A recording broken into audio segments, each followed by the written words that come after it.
Today we're talking about the Democratic Alliance and asking the question, can the DA ever become South Africa's leading party? The 2024 general elections, they got about 21.2%. Yeah.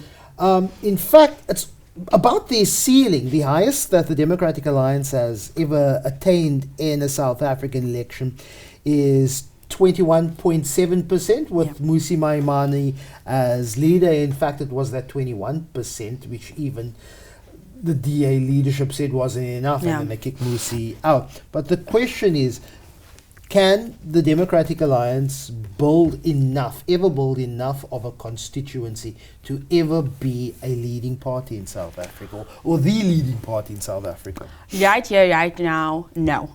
The DA has a likability problem. The DA has a likability problem internally in South African politics, which I think is not going to fare them well in the next election, because we are in an era of coalitions. And unfortunately for the DA, you need coalition partners. And right now, even though in their own eyes they are revered as the only alternative to the ANC, other coalition partners would not agree with them. I think that they isolate a lot of people who should be their allies in favor of wanting to put themselves on a pedestal and not be humble in any manner. I have said this time and time again, John Steenhuisen is done. I know he said he would like to seek a third-term re-election. That is absolutely not happening.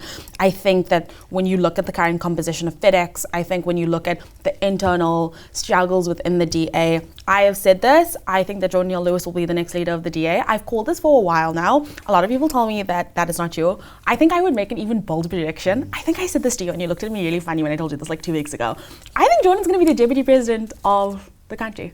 I think he will be the second post-democracy white deputy president that we have seen.